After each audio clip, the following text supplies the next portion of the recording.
Is are am as a main verb. Is are am का कहाँ पे इस्तेमाल होता है मेन वर्ब के तरह, आज हम इसको पता करेंगे, पढ़ेंगे। तो सबसे पहले हमें ये पढ़ना है कि इज कहाँ कहाँ इस्तेमाल होता है। तो ये इस्तेमाल होता है ही के साथ, शी के साथ, इट के साथ, और किसी का भी अगर नाम हो, कोई सा भी नाम, जैसे कोई सा भी नाम ले लो आप, राजा, रानी, पुष्पा, ऐसे जो नाम आते हैं उनके साथ भी इज लगता है।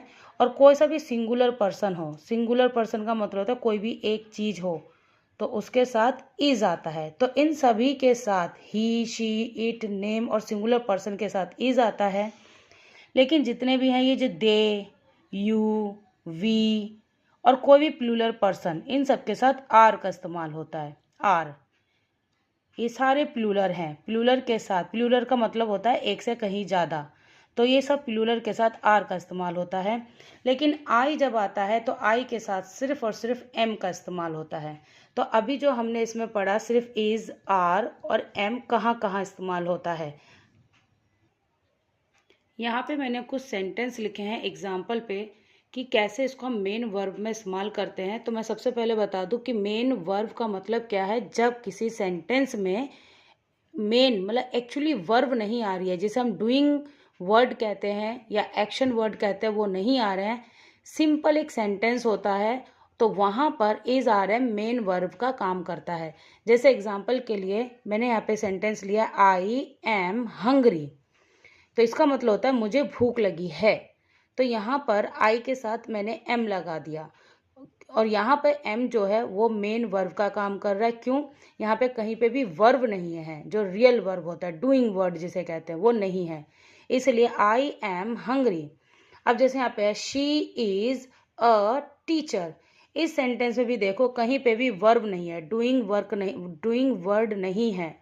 मतलब जैसे डूइंग वर्ब कौन से होते हैं, कोई भी काम अगर करा जा रहा है तो इसके अंदर कोई काम नहीं बताया जा रहा है, सिर्फ ये बताया जा रहा है कि शी इज अ टीचर, वो एक टीचर है।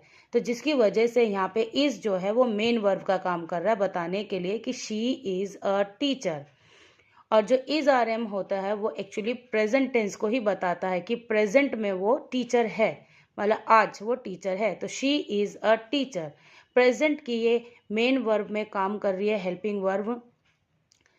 ऐसे ही है, ही इज अ डॉक्टर।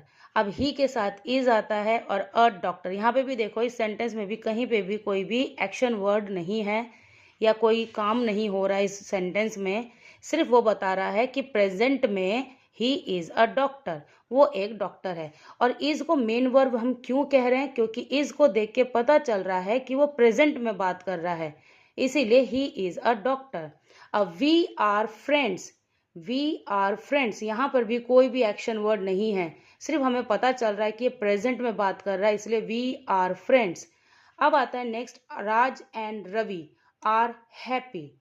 तो राज एंड रवि दो हैं, इसलिए आर लगाया मैंने।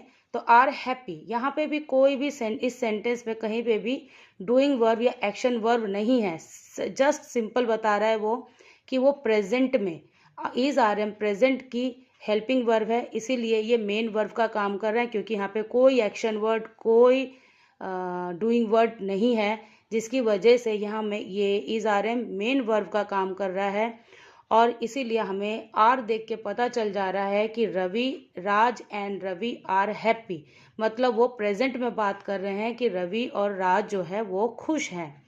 तो is are am as a main verb का मतलब यही होता है, ऐसे सेंटेंस जिसमें इज आर एम का इस्तेमाल करने से हमें पता चल जाता है कि वो प्रेजेंट में बात कर रहा है, लेकिन उसके अंदर कोई भी डूइंग वर्ड या एक्शन वर्ड नहीं होता है। और एक्शन और डूइंग वर्ड होते हैं जैसे प्ले, कोई भी काम हो रहा है, प्ले, रन, राइट, ये वर्ड आपको इन सेंटेंसों में नहीं मिलेंगे।